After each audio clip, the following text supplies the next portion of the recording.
রহস্য বাড়ছেই। সোনালীর ভাইয়ের দাবি তাকে ধর্ষণের পর হত্যা করা হয়েছে। মৃত্যুর কয়েক ঘন্টা আগে গোয়ার রেস্তোরাঁ থেকে এলোমেলো পায়ে বের হচ্ছেন সোনালী। একটি সিসিটিভি ফুটেজে দেখা গিয়েছিল সেই ঘটনা। এবার প্রকাশ্যে এলো আরও একটি সিসিটিভি ফুটেজ।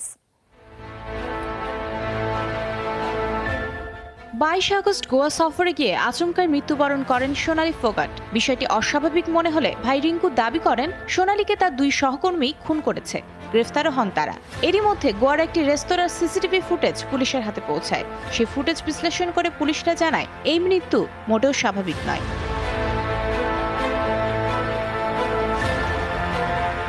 এবার আরও একটি সিসিটিভি ফুটেজ প্রকাশ্যে এলো, যেখানে দেখা গেল রেস্তোরাঁয় নাচের জায়গায় জোর করে সোনালীকে কিছু পান করানো হচ্ছে।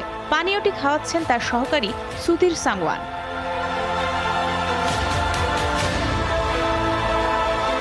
এই ভিডিও সেই ক্লাবেরই যেখানে মৃত্যুর আগে শেষবার পার্টি করেছিলেন সোনালী। গোয়া পুলিশের দাবি, সুধীর সাংওয়ান সোনালীকে সেই পানীয়তে মাদক খাওয়ানোর কথা স্বীকারও করেছেন।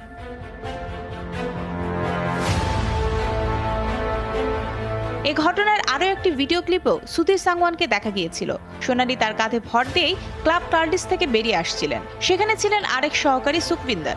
সোনালীকে একটি বোতলের মধ্যে 1.5 গ্রাম MDMA নামক মাদক দেওয়া হয়েছিল। অভিযুক্ত সুধীরকে জিজ্ঞাসাবাদ করে একথাই জানতে পেরেছেন তদন্তকারীরা। তবে মাদকের কারণে সোনালীর মৃত্যু হয়েছে কিনা তা এখনই বলা যাচ্ছে না।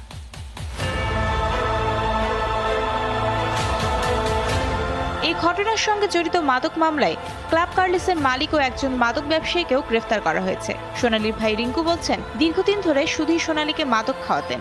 এদিকে মৃত্যুর পর সোনালীর ফার্ম হাউসে চুরি হয়, যেখানে তার ল্যাপটপ, মোবাইল ও সিসিটিভি ফুটেজ চুরি হয়েছে। রিঙ্কু জানান, এর আগেও সে বাড়িতে একাধিকবার চুরির চেষ্টা হয়েছিল।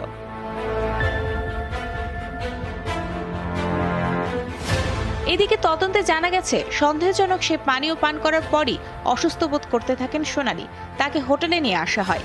এখন প্রশ্ন উঠছে, সোনালীর শরীর খারাপ হওয়ার সময় কেন তাকে হাসপাতালে নিয়ে গেলেন না তার সঙ্গীরা? সোনালীকে মাদক খাওয়ানোর পেছনে সুধীরের উদ্দেশ্য ঠিক কি ছিল? সম্পত্তি নাকি রাজনৈতিক ইস্যু?